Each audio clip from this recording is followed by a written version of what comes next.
이번 시간은 정말 새천사의 기별에 대해서 말씀을 드리겠습니다.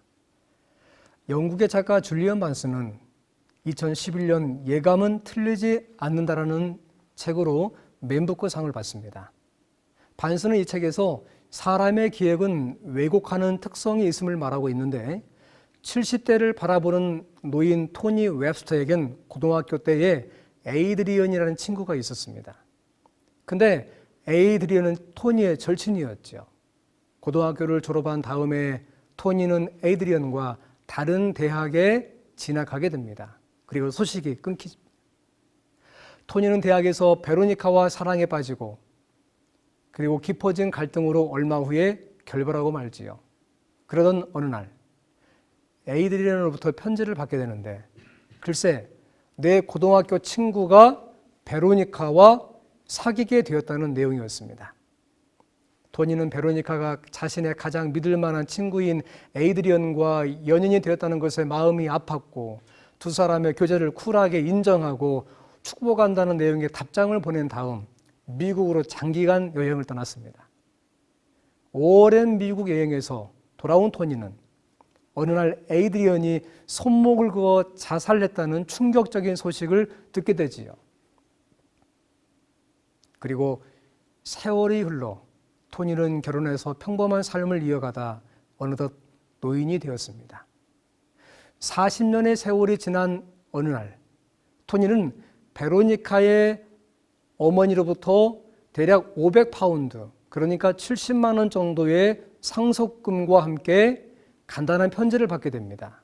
그런데 그 박스 안에는 베로니카의 어머니에게 준 편지 외에 그 당시에 다른 편지가 있었는데 그것은 토니가 에이드리언에게 남긴 수십 년 전의 답장이었습니다. 오랜 자살로 인생을 마감했던 에이드리언의 편지는 사실 젊은 시절 자신이 에이드리언과 베로니카에게 보냈던 답장이었죠. 편지를 읽으면서 충격에 휩싸인 토니, 편지의 내용은 자신의 기억처럼 그들이 사귀는 것을 쿨하게 인정한다는 내용이 아니었기 때문입니다. 그 내용은 이렇습니다. 에이드리언과 베로니카에게 서로에게 한없이 빠져든 나머지 서로에게 해가 되는 일도 영원히 지속되길, 내가 너희를 소개해준 나를 저주하게 되길, 너희에게 계절 인사를 보낸다. 그리고 기원컨대 함께 기름 부음 받은 너희의 머리통에 산성비가 쏟아지기를 빈다. 편지는 처음부터 마지막까지 그들을 저주하는 내용이었습니다. 자신이 보냈던 저주의 편지 때문에 에이드리언이 자살했다는 믿을 수 없는 충격에 빠지게 된 것이죠. 줄리언 반스는 시간이 지나면서 우리의 기억이 형편없이 왜곡되거나 착각으로 구성될 수 있음을 말하고 있습니다. 실제로 1938년 당시 미국의 하버드 대학의 268명의 남학생을 무려 72년간 추적하면서 인생의 사례를 연구한 일명 하버드 그랜트 연구는 인생에 대한 종단 연구로 가장 유명한 연구 가운데 하나입니다. 268명 가운데 존 F 케네디도 끼어 있었습니다. 그리고 1967년부터 이 연구를 이어받은 조니 베일런트 교수는 한 가지 공통점을 찾아내는데 인간의 기억이 나이가 들면서 왜곡되는 모습을 보인다는 것입니다. 사람들은 왜 기억을 왜곡할까요? 아니, 사람은 왜 시간이 지나면서 기억이 왜곡될까요? 다양한 원인이 있을 것입니다. 그 가운데 하나는 죄로 말미암아 생겨난 증상이라는 사실입니다. 그래서 사단은 성경의 예언서는 닫힌 체질하고 주장하며 왜곡하며 많은 부분을 바꾸지요. 그래서 사람들이 길을 잃도록 만듭니다. 하지만 영감의 기별은 이렇게 말합니다.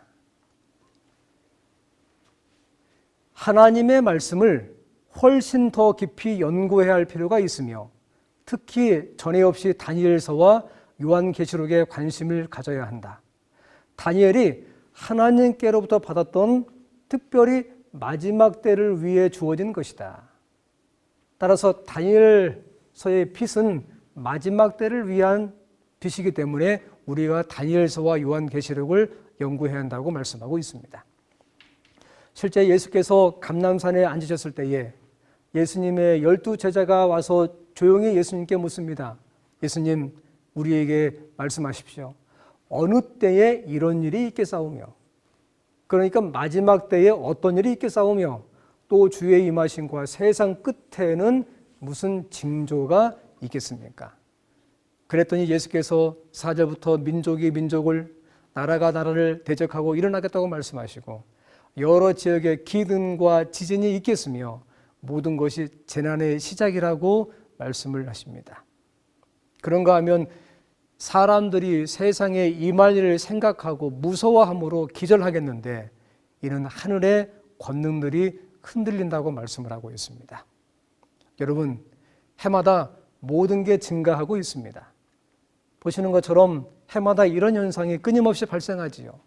한국도 안전지대가 아닙니다. 지진은 과거에도 있었습니다. 그런데 문제는 해마다 급증하고 있다는 게 문제입니다. 작년에만 3천만 건을 넘었지요. 여러분, 얼마 전 후쿠시마를 기억하시겠습니다. 한 번의 지진이 모든 걸 앗아가 버렸습니다. 지구상의 원자력 발전소가 500개가 되는데 대한민국 주변에 있는 게만 100개가 넘습니다. 지구가 한번 감기에 걸리기만 하면 몇십 개가 순식간에 망가질 것입니다. 여러분, 열대지방은 전혀 다른 양상입니다. 1년에 12억 명이 물이 없어 허덕이고요. 그리고 매년 2천만 명 이상이 굶어 죽어가고 있습니다. 보시는 것처럼 이 어린아이가 여기에 아사 직전인데 뒤에 독수리가 있습니다. 이 독수리는 아이가 죽으면 이 아이를 잡아먹을 것입니다. 한 통계에 따르면 1960년대 이후에 인구의 41%가 증가했고 총 생산량은 3배가 늘었는데 지난 50년 동안 중범죄가 600%가 증가했답니다. 그리고 혼외 출산이 400%가 늘었고 양극화는 날이 갈수록 더욱더 심해진다고 말하고 있습니다. 그래서 성경은 사람들이 세상에 임한 일을 보고 기절한다고 말씀하고 있습니다. 예수께서는 마태복음 24장에서 쭉 마지막 때의 징조에 관해서 말씀하시면서 24장 15절을 말씀하시기를, 그러므로 너희가 이러한 때가 되면 선지자 다니엘의 말한 바 멸망에 가증한 것이 거룩한 것에 선 것을 보거든 있는 자는 깨달을지니라. 그때가 되면 특별히 다니엘서를 연구하라고 예수께서 말씀하셨습니다. 그래서 오늘은 다니엘서 가운데 마지막 부분에 대단히 중요한 어느 한 부분을 살펴보도록 하겠습니다. 다니엘서에 보시게 되면 11장에 40절부터 45절까지 성경은 이렇게 말씀하십니다. 마지막 때에 남방왕이 그와 힘을 겨룰 것이나 북방왕이 병거와 마병과 많은 배로 회오리 바람처럼 그에게 마주와서 그 여러 나라에 침공하여 물이 넘침같이 지나갈 것이요. 그가 또 영화로운 땅에 들어갈 것이요 많은 나라를 패망하게 할 것이나 오직 에돔과 모압과 암몬 자손의 지도자들은 그의 손에서 벗어나리라. 그가 여러 나라들의 그의 손을 펴리니 애굽 땅도 면하지 못할 것이니 그가 권세로 애굽의 그 문과 모든 보물을 차지할 것이요 리비아 사람과 구스 사람이 그의 시종이 되리라. 조금 더 보겠습니다. 그러나 동북에서부터 소문이 이르러 그를 번민하게 하므로 그가 분노하여 나가서 많은 무리를 다 죽이며 멸망시키고자 할 것이요 그가 장막궁전을 바다와 영화롭고 거룩한 산 사이에 세울 것이나 그의 종말에 이르리니 도와줄 자가 없으리라. 제가 잠시 앞으로 돌아가 보겠습니다. 다니엘서 11장 40절에 보면 마지막 때가 되면 남방왕이 북방왕과 어떤 문제가 있을 것이고 북방왕이 이런 성경 말씀처럼 남방왕에게 와서 침공해서 모든 걸 점령할 것이라고 말씀하고 있습니다. 여러분, 여기에서 이 마지막 때는 성경에 5번 나오는 특별한 단어입니다. 히브리어로 에드케츠라고 부릅니다.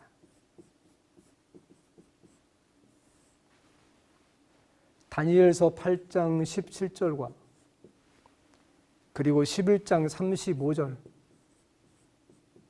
40절, 그런가 하면 12장 4절과 9절에 나오는 아주 특별한 단어입니다.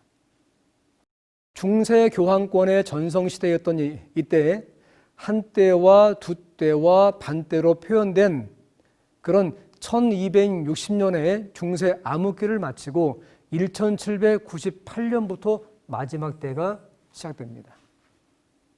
그리고 북방왕과 남방왕은 역사를 두고 끊임없이 대적하면서 다니엘서 11장을 구성하고 있는데 이 남방왕과 북방왕의 기준은 예루살렘입니다. 예루살렘을 중심으로 해서 북쪽에 있으면 북방왕, 남쪽에 있는 것을 남방왕이라고 불렀습니다. 그러니까 북쪽의 바벨론 지역은 대부분 북방왕, 애굽 지역은 남방왕이라고 불렀죠. 문맥상으로 1798년 교황권과 겨루어서 피우스 6세를 폐회시킨 프랑스의 나폴레옹이 남방왕에 해당된다고 볼 수가 있겠습니다. 불란서 혁명은 무신론, 공상주의, 인본주의의 사상을 세계에 퍼져나가게 하는 계기가 되었죠. 동시에 북방왕은 예언서에서 바벨론과 관련이 있으며 영적 로마, 그러니까 교황권까지 연결됩니다. 비록 1798년 치명상을 입고 잠시 뿔이 꺾였던 적이 있었으나 1929년 2월 11일 라테란 조약을 통해서 화려하게 부활을 합니다. 그리고 그 여러 나라의 침공에서 물이 넘친같이 지나갈 것이라고 말씀하고 있습니다.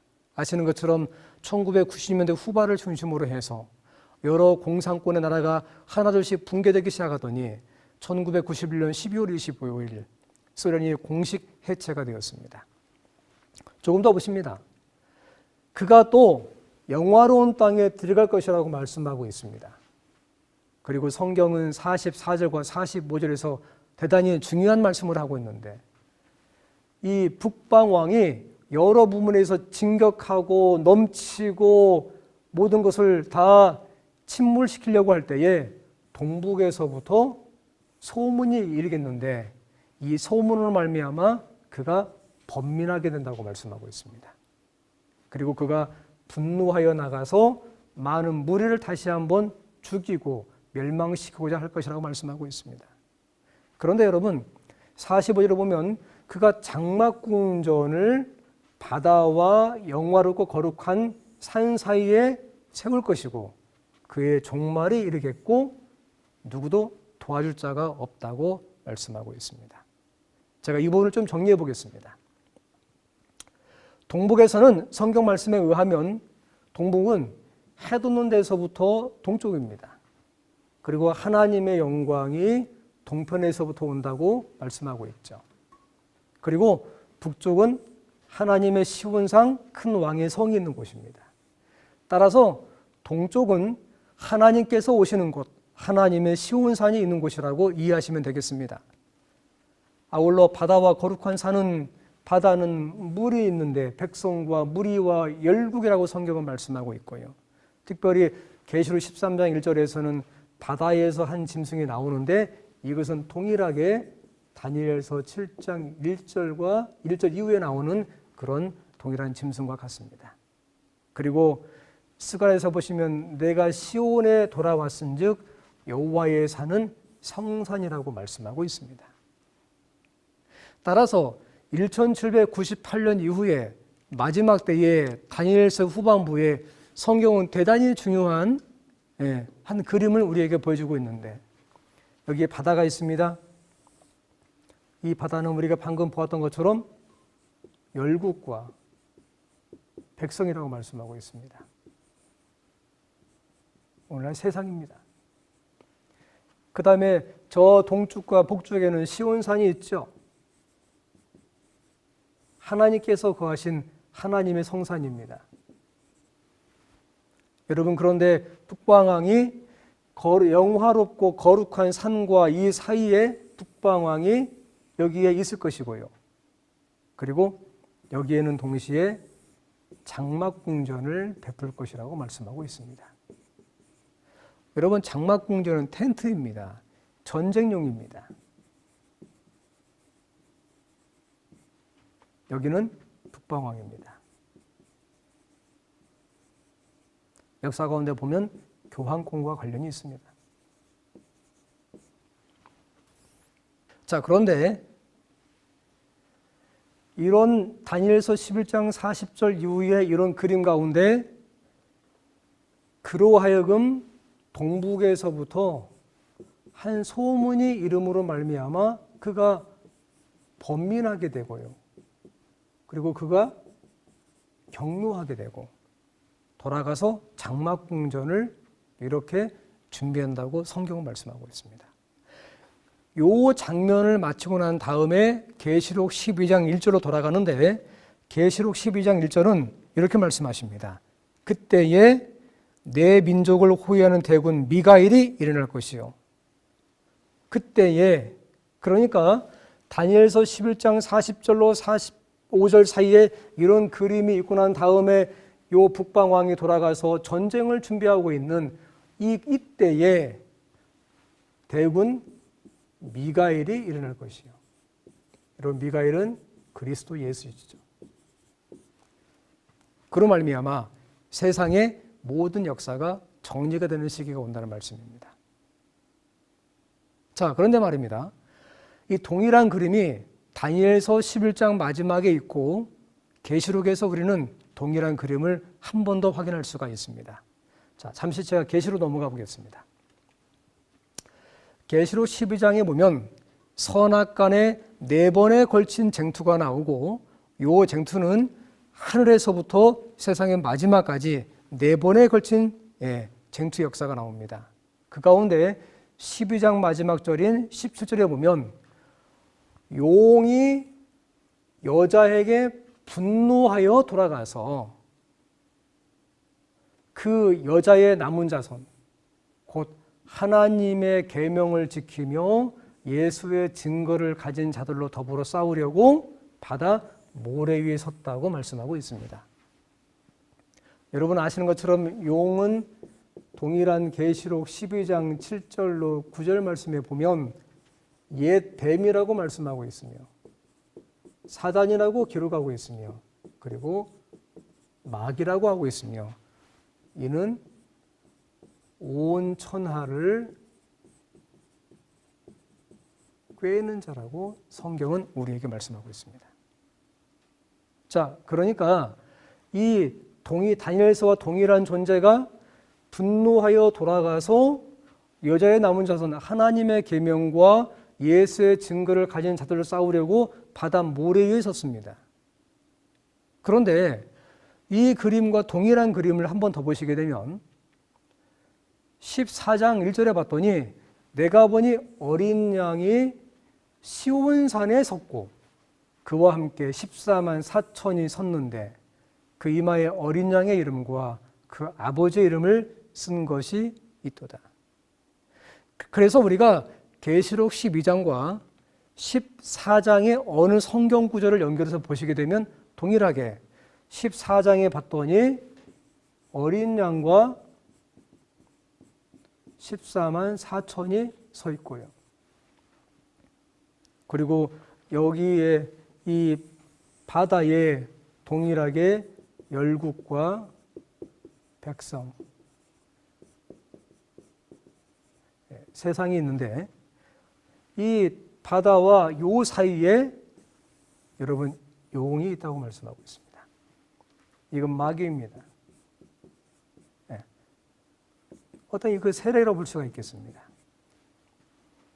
그리고 요 사이에 분노해서 돌아가서 싸움을 준비한다고 말씀하고 있습니다. 그런데 성경은 이 사람들의 특징을 어떻게 말씀하고 있냐면 하나님의 계명과 예수의 믿음을 가진 자라고 말씀하고 있습니다. 그러니까 다니엘서에서 북방왕은 동북에서 오는 소문으로 말미암아 분노하여 돌아가서 전쟁을 준비했으며, 계시록에서의 동일한 세력인 용, 마귀 이 존재들은 하나님의 계명과 예수의 믿음을 가진 자들이 있었기 때문에 분노해서 돌아가서 싸움을 준비합니다. 자, 그러니까 하나님을 믿는 사람들이 하나님의 계명과 예수의 증거를 가지지 아니하면 용이 굳이 돌아가서 분노할 이유가 사라지는 것이죠. 따라서 마지막 때에 하나님의 계명과 예수의 믿음을 가진 자, 또는 예수의 12장 17절처럼 증거를 가진 자들, 이런 자들이 마지막 때에 이 세력과 싸우는 주역의 역할을 할 수 있을 것입니다. 동일한 다니엘서의 관점에서 보시게 되면 이 부분도 동일하고 여기도 동일하며 여기에도 동일한데, 글쎄 여기에서 다니엘서 11장에서 소문으로 말미암아 분노했다고 말씀하고 있습니다. 이걸 가진 어린 양과 함께 시온산에 선 14만 4천. 성경은 이들에 대해서 말씀하시기를 14장 1절로 5절 부분에 있어서는 14만 4천의 특징이 무엇인지를 말씀하고 있습니다. 그 입에 거짓이 없으며 어린 양이 어디로 인도하든지 따라가는 자들, 실로 하나님의 제자가 되어서 예수 그리스도의 성품을 반사하고 반영하면서 그 인생을 살아가는 사람들, 그리고 그 입에 하나님에 대한 특별한 그런 기별을 갖고 있는 사람들. 따라서 14장 6절로 12절에는 이네들이 어떤 기별을 가지고 있는지, 그러니까 하나님의 계명을 가진 자들과 하나님의 계명을 가진 것과 예수의 믿음을 가진 이 사람들이 어떠한 기별을 가지고 있는가를 말씀하고 있습니다.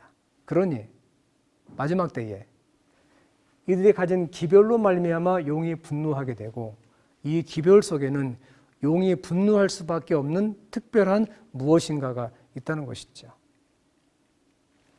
이제 성경을 조금 더 우리가 살펴보도록 하겠습니다. 또 보니 다른 천사가 공중에 날아가는데 땅에 거하는 자들 곧 여러 나라와 족속과 방언과 백성에게 전할 영원한 복음을 가졌더라. 그가 큰 음성으로 이르되 하나님을 두려워하며 그에게 영광을 돌리라. 왜냐하면 하나님의 심판하실 시간이 이렇기 때문입니다. 하늘과 땅과 바다와 물들의 근원을 만드신 이를 경배하라 하더라. 여러분, 성경 가운데 하늘과 땅과 바다와 물들의 근원, 이 부분은 구약에서 우리가 차용해 온 것입니다. 구약의 출애굽기 20장 8절로 11절에 보면 하나님은 안식일 계명을 말씀하시면서 성경에서 유일하게 이 부분을 말씀하고 있습니다. 그래서 첫 번째 천사의 기별을 통해서 우리는 하나님의 심판이 이르렀기 때문에 창조주 하나님을 경배하라. 이것이 마지막 때에 다니엘을 통해서 하나님께서 하시고자 하시는 말씀입니다. 그러니까 이 말은 궁극적으로 예배의 회복이라고 말할 수가 있겠습니다. 그런데 우리가 어떤 하나님을 믿냐 이거죠. 그래서 제가 방금 말씀드린 것처럼 여기에 하나님에 대한 모든 것들이 나와 있는 안식을 회복 운동도 여기에 포함되는 것이죠. 그 다음에 성경을 좀 더 보겠습니다.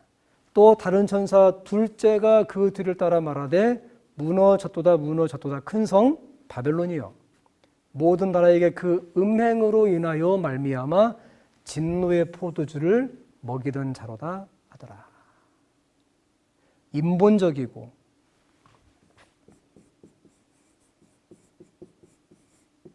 이교적이며 이러한 교리로 말미암아 순결했던 하나님의 교회를 변질시키고 본래 하나님을 예배하는 그 시선에서 떠나게 하는 그런 부분입니다. 그러니 여기서 나오라 이겁니다. 개혁하라 이거죠. 따라서 변절된 교회로부터 나와서 순수한 신앙으로 돌아오라 이겁니다. 세 번째는 이렇게 말씀하고 있습니다. 또 다른 천사 셋째가 그 뒤를 따라 큰 음성으로 이르되 만일 누구든지 짐승과 그의 우상에게 경배하고 이마이나 손에 표를 받으면 그도 하나님의 진노의 포도주를 마시리니 그 진노의 잔에 섞인 것이 없이 부은 포도주라. 거룩한 천사들 앞과 어린 양 앞에서 불과 유황으로 고난을 받으리니 그 고난의 연기가 세세토록 올라가리로다. 짐승과 그의 우상에게 경배하고 그의 이름의 표를 받는 자는 누구든지 밤낮 쉼을 얻지 못하리라. 짐승과 그의 우상에게 경배해서 짐승의 표를 받지 말고 하나님의 인을 위해서 순종과 충성을 다하라는 말씀입니다. 마지막 때에 첫 번째, 두 번째, 세 번째 천사의 기별이 여러분 용을 분노하게 하고, 왜냐하면 그들의 정체를 알게 하기 때문입니다. 그로 하여금 경노하게 하고, 그로 하여금 돌아가서 하나님의 백성과의 전쟁을 준비하게 합니다. 그래서 영감의 기별을 말씀하십니다. 마지막 경고에 따르는 능력은 악인들을 경노케 해왔다. 마지막 기별입니다. 그들의 분노는 기별을 받아들인 모든 사람들에 대하여 일어나고 사단은 증오와 박해의 정신을 극도로 격발시킬 것이다. 친애하는 성도 여러분, 우리가 지금 그러한 시대에 살아가고 있습니다. 따라서 성경은 그럼에도 불구하고 지금 시대 외에도 매 시대마다 이러한 증상들이 있었으나 하나님은 이렇게 말씀하십니다. 진정한 신앙은 중단되지 않았다. 하나님께서는 항상 그분을 섬기는 남은 무리를 보존하셨다. 아담, 셋, 무드셀라, 노아, 셈은 계통이 끊어지지 않고 각 시대를 통하여 그분의 뜻에 귀중한 계시를 보존하였다. 과거에나 지금이나 그리고 얼마 남지 않은 우리의 미래에 이르기까지 하나님은 당신의 진정한 신앙을 보존하시며 당신의 기별을 전하시기를 원하십니다. 그래서 마지막 때에 그런 분노와 경노가 있었던 것이죠. 친애하는 성도 여러분, 우리는 세상의 마지막에 살아가면서 그 어떤 시대보다 분명한 기별을 가지고 살아가고 있습니다. 우리가 잠잠하고 우리가 길을 잃으며 우리가 하나님의 계명과 예수의 증거를 가지고 있지 아니하면 영은 경노하거나 분노할 이유가 사라질 것입니다. 하지만 우리가 진정한 하나님의 기별 가운데 살아가면서 그 기별을 증거하면 영은 분노하고 경노할 것이죠. 여러분, 그러나 그로 말미암아 미가엘 예수 그리스도의 재림이 앞당겨질 것입니다. 아무쪼록 하나님의 선하신 가운데 살아가시되 마지막 때에 기별자로 그리고 실제 그런 삶을 가지고 살아가시기를 바라면서 오늘 말씀을 드리겠습니다.